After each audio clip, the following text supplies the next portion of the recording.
நம்ம சென்னை முந்தைய நாள் குப்பைகள் இல்லாம தூய்மையா இருக்குதுன்னா அதுக்கு காரணம் இரவு முழுக்க கடுமையாக உழைக்கிற தூய்மை பணியாளராக இருக்கக்கூடிய நீங்க தான். அப்படிப்பட்ட உங்களுக்கு உணவு வழங்கும் இந்த முதலமைச்சரின் உணவு திட்டத்தை தொடங்கி வச்சதுல நான் உள்ளபடியே பெருமை அடைகிறேன். என்னதான் சத்துணவு டயட் எக்ஸசைஸ் இருந்தாலும் நாம ஆரோக்கியமா வாழணும்னா அதுக்கு அடிப்படை என்னன்னு கேட்டீங்கன்னா தூய்மை தான். வெயில், மழை, வெள்ளம், புயல்னு இந்த மாநகரம் எந்த பேரிடரை எதிர்கொண்டாலும் அதுல இருந்து மீண்டு வருதுல உங்களுடைய பணிதான் மிக முக்கியமாக இருக்கு. உங்களுடைய ஒப்பற்ற உழைப்பால தான் நம்முடைய சுற்றுப்புறம் சுத்தமா இருக்கு.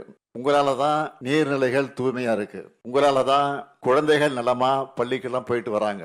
நான் இந்த சென்னை மாநகருக்கு மேயராக பொறுப்பேற்ற போது தலைவர் கலைஞர் எனக்கு என்ன அறிவுரை சொன்னார்னா, இது பதவி அல்ல பொறுப்புன்னு சொன்னார். அதே போல நான் உங்களுக்கு சொல்றேன், நீங்க செய்யறதும் வேலை இல்லை, அது சேவை. சென்னையில நைட் டிராவல் பண்றவங்களுக்கு தான் தெரியும்.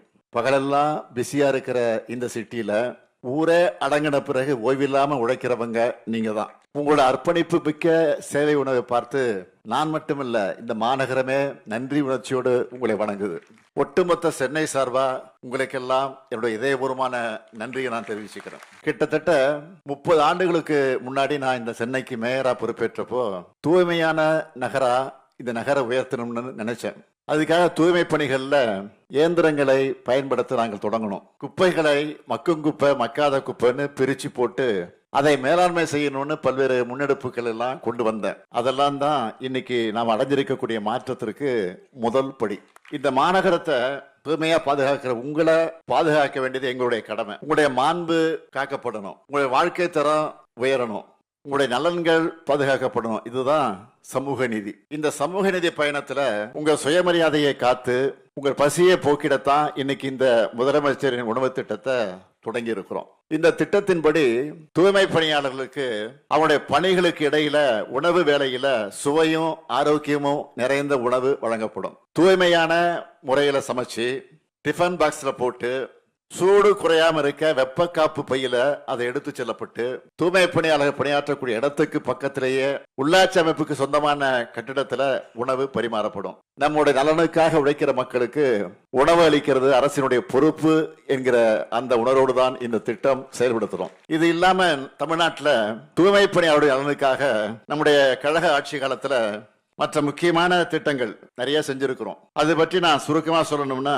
2006, 2011 தலைவர் கலைஞருடைய ஆட்சி காலத்துல தான் தூய்மை பணியாளர்கள் நல வாரியம் அமைக்கப்பட்டுச்சு.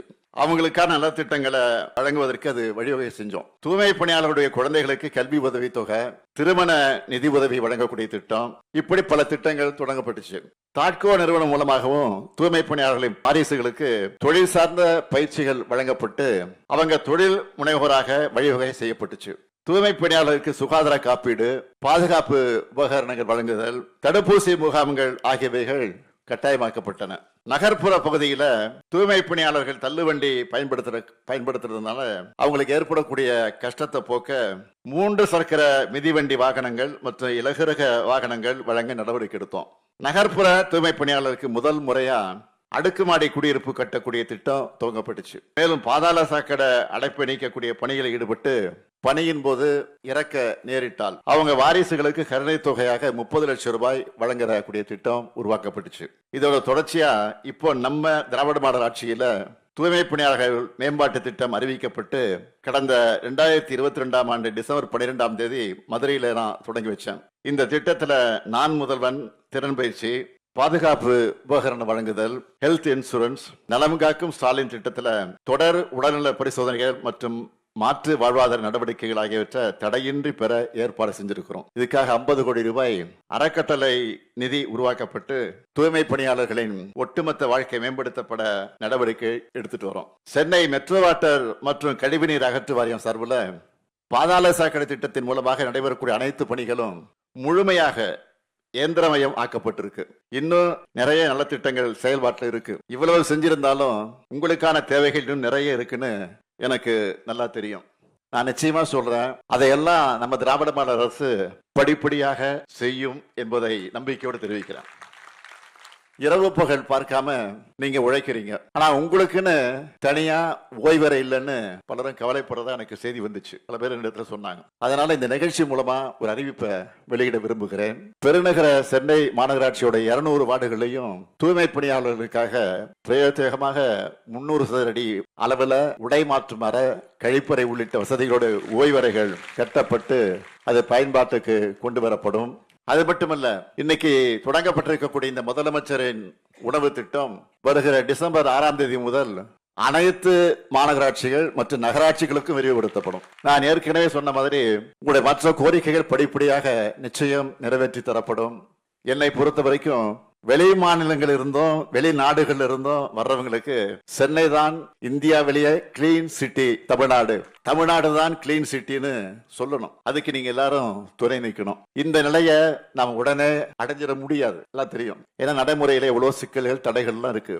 அதை நான் மறுக்கல, அதை நான் நிச்சயமாக மறுக்கல. இருந்தாலும் நான் உங்களை கேட்டுக்கொள்ள விரும்புவது, இப்ப கூட சமீபத்தில் அந்த ஜெர்மனி நாட்டுக்கு போயிட்டு வந்தேன். அதுக்கு பிறகு வெளியிட்ட உங்களில் ஒருவன் பதில்கள் வீடியோ பதிவில் நான் சொல்லியிருந்தேன், பொது இடங்கள்ல தூய்மை பேணக்கூடிய செல்ஃப் டிசிப்ளின் நம்ம மக்களுக்கு வரணும்னு சொன்னேன். பொதுமக்கள் கொஞ்சம் யோசிச்சு பார்க்கணும். நாம நடந்து போறக்கூடிய பாதை கொஞ்சம் தூய்மையற்று இருந்தாலே முகச்சுளிப்போடு கடந்து போவோம். ஆனா தூய்மை பணியாளர்களோ நாம அன்றாட தேவையில்லைன்னு தூக்கி எறிகிற கழிவுகளை அப்புறப்படுத்துறாங்க. இவங்களை கொஞ்சம் நினைச்சு பார்த்து அதையெல்லாம் நீங்க சிந்திச்சு பார்க்காம பொது இடங்கள்ல கழிவுகளை கொட்டுறது, அது மாதிரி செயல்கள் எல்லாம் செய்வது நியாயமா என்பதை சிந்திச்சு பார்க்கணும். சிலர் எல்லாம் வீட்டுல இருந்து குப்பை தொட்டி வரைக்கும் எடுத்துக்கிட்டு வந்து குப்பை தொட்டியில வந்து போடாம அங்க இருந்து தூக்கி எறிகிறது, அப்படியே பக்கத்துல போட்டுறது, தூரத்துல இருந்து தூக்கி வீசுவாங்க. இந்த பழக்கத்தை எல்லாம் ஈஸியா மாத்திக்கலாம். எதிர்காலத்துல மேற்கத்திய நாடுகள் மற்றும் ஜப்பான் போன்ற நாடுகள்ல இருப்பது போல மக்கள் அனைவரும் சுய ஒழுக்கத்தோட 100 விழுக்காடு கடைபிடிப்பாங்க. குப்பைகளை ஒழுங்கா தரம் பிரிச்சு போட்டு தூய்மை பணியாளருடைய சுமை பெருமளவில் குறையணும். தூய்மை பணியாளர் என்பது மற்ற எந்த பணியையும் போன்ற பணியாக கருதப்படுகிற அளவுக்கு இவங்களுடைய கண்ணியமும் முறையான பணி சூழலும் உறுதி செய்யப்படணும்னு நான் விரும்புறேன். அதுக்கான முன்னெடுப்புகளை திட்டங்களா உருவாக்கி செயல்படுத்தணும்னு நான் நினைக்கிறேன். இதையெல்லாம் இவங்களுக்காகனு சொல்லல, பொதுவா ஒரு சமூகமா நம்ம ஒழுக்கம் மேம்படணும்னா அக்கறையோடு சொல்றேன். நம்மளை பார்த்து தான் நம்ம பசங்க நடந்துப்பாங்க. நாம கரெக்டா நடந்துகிட்டா அடுத்து வரக்கூடிய தலைமுறை இன்னும் பெட்டரா நடந்துப்பாங்க. அப்படிப்பட்ட ஒரு சமூகமா நம்ம நகரணும்னு நான் விரும்புறேன். என்னுடைய கனவு உங்க வாழ்க்கை தரம் முன்னேறணும், உங்களுடைய உடல்நலம் பாதுகாக்கப்படணும், உங்க பசங்க நல்லா படிச்சு உயர்ந்த பொறுப்புகளுக்கு வந்து உயரணும், அதுல வந்து உட்காரணும். கடந்த ஆண்டு ஒரு செய்தி வந்துச்சு, ஞாபகம் இருக்குன்னு நினைக்கிறேன். திருவாரூர் மாவட்டத்தை சார்ந்த துர்கா என்ற ஒரு பெண், தூய்மை பணியாளருடைய மகள். அவங்க படிச்சு குரூப் 2 தேர்வுல வெற்றி பெற்று நகராட்சி ஆணையரா பொறுப்பேற்றுக்கிட்டு இருக்காங்க. இதுதான் நான் விரும்பக்கூடிய முன்னேற்றம். எதிர்காலத்துல உங்க பசங்களும் படிச்சு முன்னேறி பெரிய அதிகாரிகளா பொறுப்புக்கு வரணும். அவங்களுக்கு நான் பணி நியமன ஆணைகளை தரணும். இதுக்காகத்தான் தொலைநோக்கு பார்வையோட திட்டங்கள் எல்லாம் செயல்படுத்திட்டு இருக்கிறோம். சுய ஒழுக்கம் இல்லாம முழுமையான வளர்ச்சியோ சமூக மேன்மையோ அடைவதற்கு சாத்தியமே கிடையாது. அரசு தன்னுடைய கடமையை செய்யும்.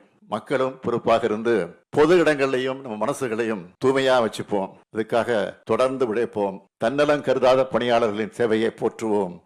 நன்றி, வணக்கம்.